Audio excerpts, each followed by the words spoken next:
Apa itu syukur? Sebentar. Ibu bersyukur punya rumah? Ibu bersyukur punya kendaraan? Bersyukur punya keluarga? Ada suami, ada anak-anak, bersyukur? Baik, yakin? Bersyukur diberikan pakaian? Yakin? Masa? Nah, sekarang apa itu syukur? Syukur itu pelan-pelan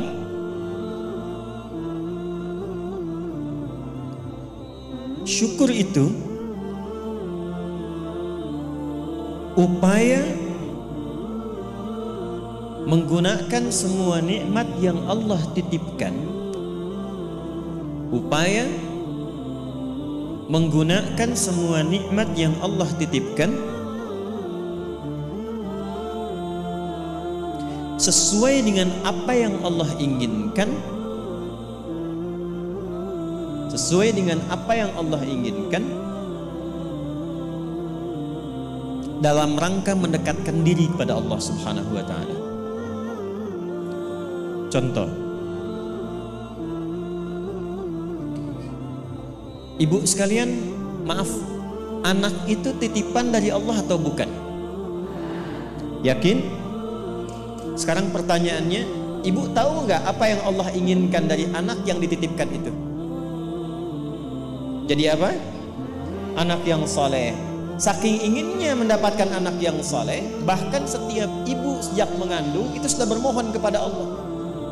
Itu ada di Quran surah ke-7 Al-A'raf di ayat 189 di ujung ayatnya. Ya, Quran surah 7 ayat 189. Falamma taghasyaha hamalat hamlan khafifa famarrat bi. Lihat ke ujung ayatnya. Falamma athqalat da'wallaha rabbahuma la in ataitana salihah lanakunanna minasyakirin. Suami istri itu kalau istrinya tengah mengandung, kemudian menjelang fase-fase kelahiran, sangat berharap dan berdoa mohon pada Allah, semoga anak yang terlahir ini menjadi anak yang soleh. Sepakat bu? Setiap ibu menginginkan anaknya menjadi anak yang soleh. Sepakat?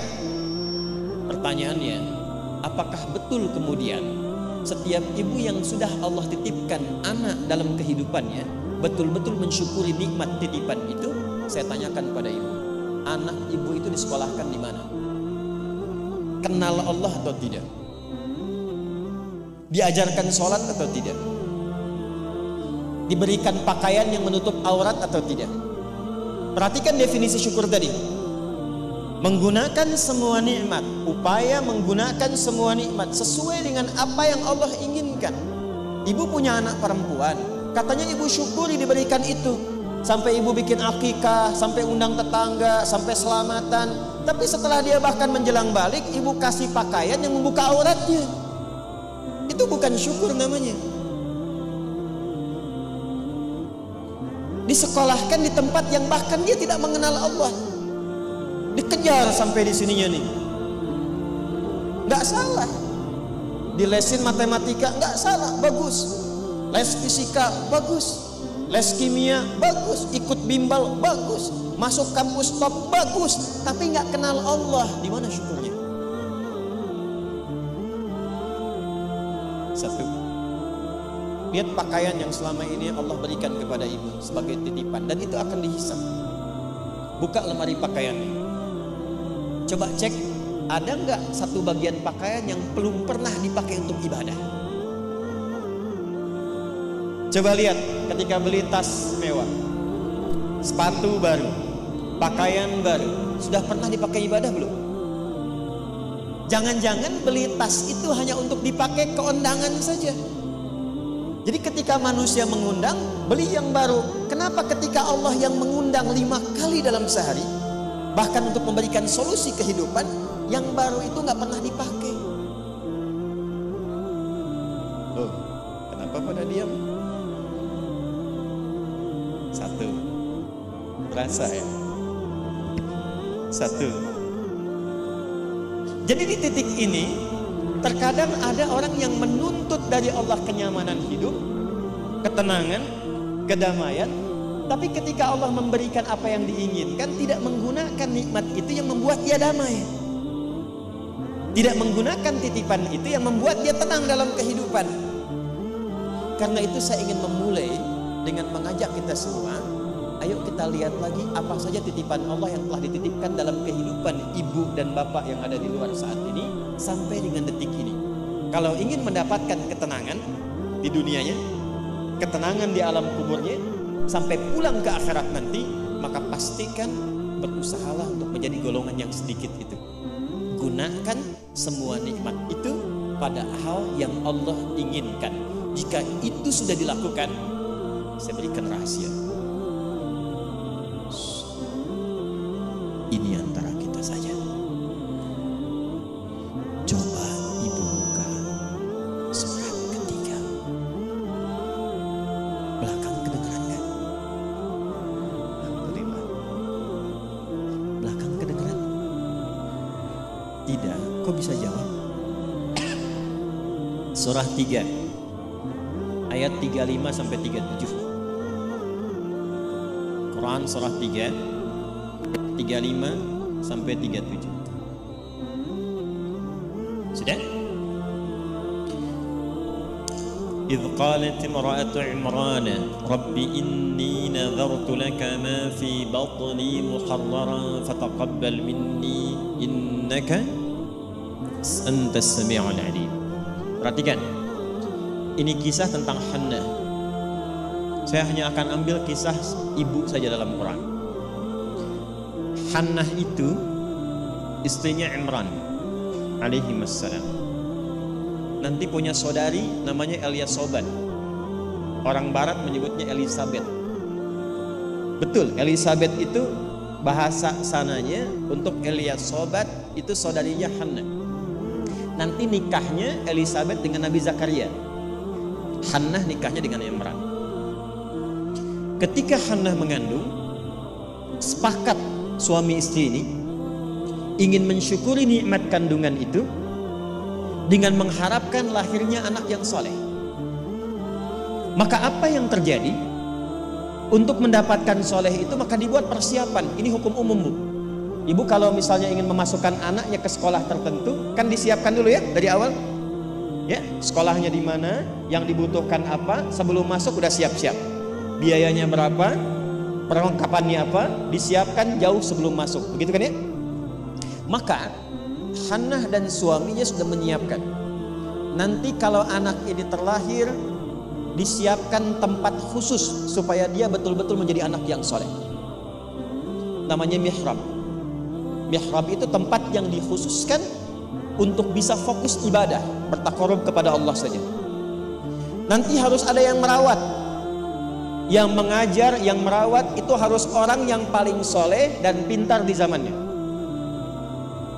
Yang ketiga, disupport banyak doa. Dua-duanya sudah kompak.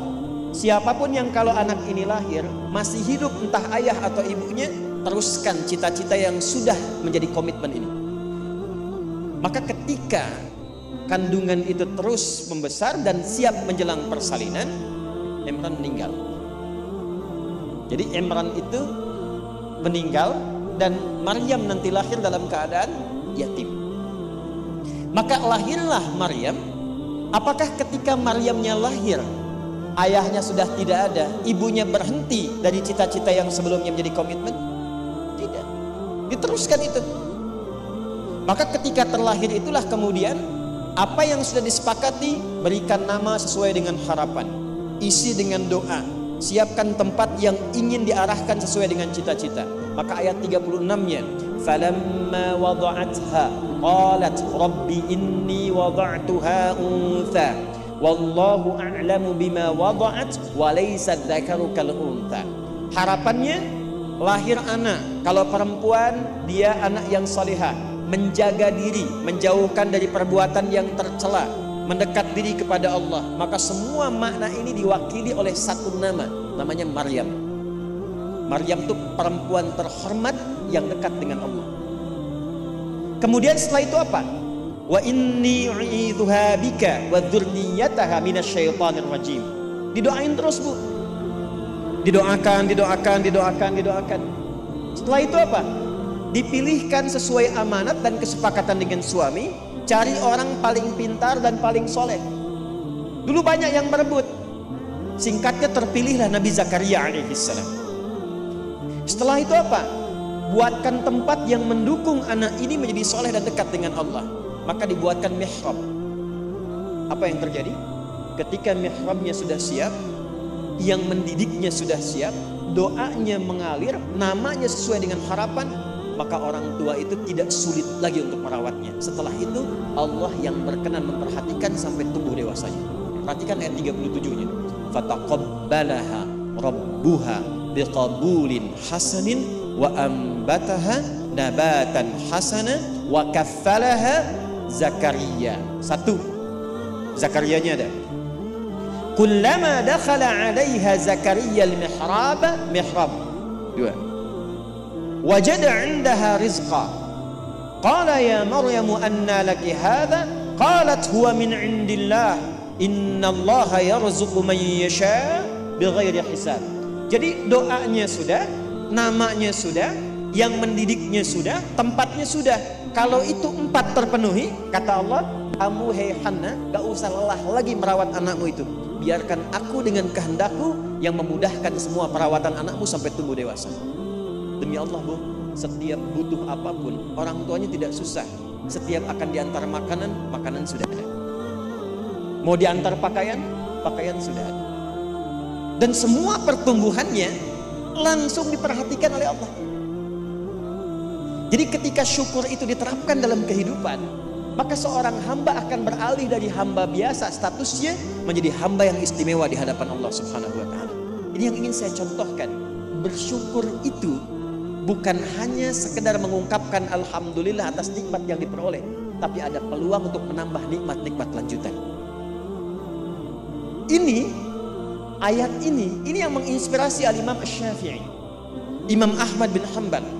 Tidak banyak orang tahu Imam Syafi'i itu single parent Bu ibunya.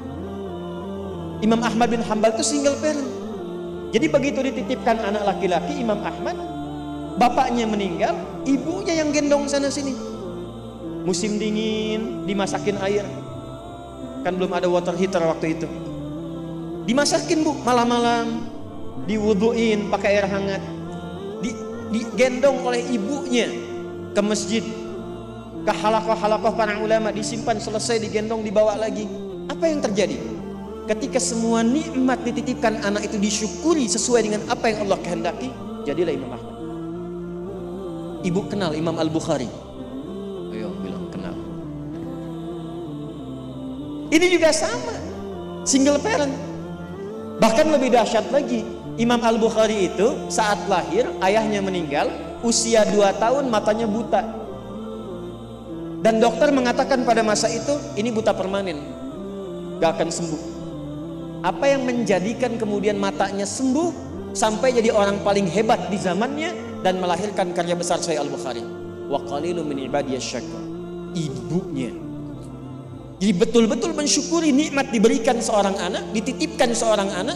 Jadi nggak pernah lihat Bu. Jangan lihat kata orang, ini anak si fulan, misalnya si fulana ini kurang begini, anak si fulana autis, anak si fulana begini, nggak ada. Nggak ada satu anak pun terlahir yang tidak punya keistimewaan, itu tidak ada. Tanamkan pada hati yang paling dalam. Dalam kondisi apapun Allah menitipkan anak pada ibu, itu ada keistimewaan di dalamnya yang menyempurnakan kebahagiaan dalam rumah tangga. Pernah ada seorang ibu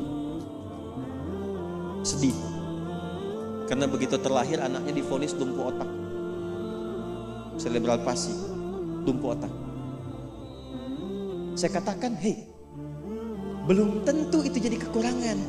Boleh jadi Allah titipkan satu kelebihan di balik anak itu yang belum terbuka sekarang. Coba bacain Quran terus. Dibacakan Quran, bacain Quran, bacain Quran. Begitu anak itu mulai bisa bicara, yang keluar Quran. Begitu dicek oleh seorang ustadz, ternyata anak itu sudah hafal Quran 30 juz. 30 juz. Dan barakah anak itu yang kemudian membawa si ibu jadi keliling-keliling. Haji, umrah, ke satu tempat yang tidak pernah dikunjungi sebelumnya. bertemu dengan orang hebat yang tidak pernah dibayangkan sebelumnya. Ternyata lewat wasilah anak itu. Disyukur itu membahagiakan. Itulah syukur. Syukur itu dampaknya banyak, Bu. Dia nggak akan tertinggal, dunia dapat, akhirat juga diraih.